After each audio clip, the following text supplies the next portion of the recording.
Miss Gates said, "When you get to high school, Sissel, you'll learn that the Jews have been persecuted since the beginning of history, even driven out of their own country.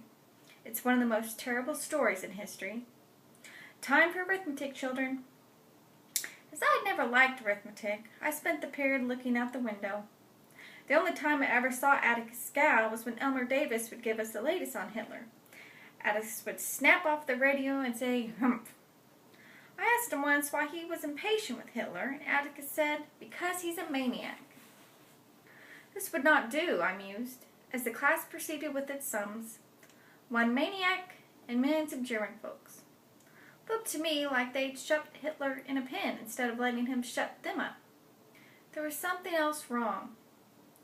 I would ask my father about it. I did, and he said he could not possibly answer my question because he didn't know the answer.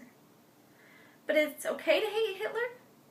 "It is not," he said. "It's not okay to hate anybody." "Atticus," I said, "there's something I don't understand. Miss Gates said it was awful, Hitler doing like he does. She got real red in the face about it." "Well, I should think she would. But—" "Yes?" "Nothing, sir." I went away, not sure that I could explain to Atticus what was on my mind, not sure I could clarify what was only a feeling. Perhaps Jem could provide the answer. Jem understood school things better than Atticus. Jem was worn out from a day's water carrying. There were at least 12 banana peels on the floor by his bed, surrounded an empty milk bottle. "What you stuffing for?" I asked. "Coach says if I can gain 25 pounds by year after next, I can play." He said, "This is the quickest way."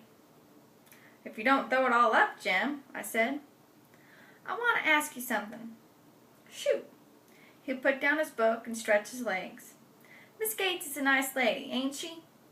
"Why, sure," said Jem. "I liked her when I was in her room." "She hates Hitler a lot." "What's wrong with that?" "Well, she went on today about how bad it was, him treating the Jews like that. Jem, it's not right to persecute anybody, is it? I mean, have mean thoughts about anybody, even. Is it?" "Gracious no, Scout. What's eating you?"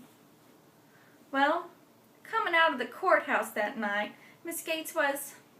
Well, she was going down the steps in front of us. You must have not seen her. She was talking with Miss Stephanie Crawford. I'd heard her say it's time somebody taught 'em a lesson. They were getting way above themselves, and the next thing they think they can do is marry us. Jem, how can you hate Hitler so bad and then turn around and be ugly about folks right at home?" Jem was suddenly furious. He leaped off the bed, grabbed me by the collar, and shook me. "I never want to hear about that courthouse again. Ever, ever. You hear me? You hear me? Don't you ever say one word to me about it again, you hear? Now go on." I was too surprised to cry. I crept from Jem's room and shut the door softly, lest the undue noise set him off again. Suddenly tired, I wanted Atticus. He was in the living room, and I went to him, tried to get in his lap. Atticus smiled. "You're getting so big now, I'll just have to hold a part of you." He held me close. "Scout," he said softly, "don't let Jem get you down. He's having a rough time these days. I heard you back there." Atticus said that Jem was trying hard to forget something, but what he was really doing was storing it away for a while, until enough time passed. Then he would be able to think about it and sort things out. When he was able to think about it, Jem would be himself again.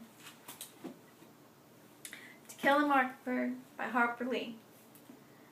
It's been challenged so many times it's hard to keep count, mainly for racism, but I think that's the point. You should read it.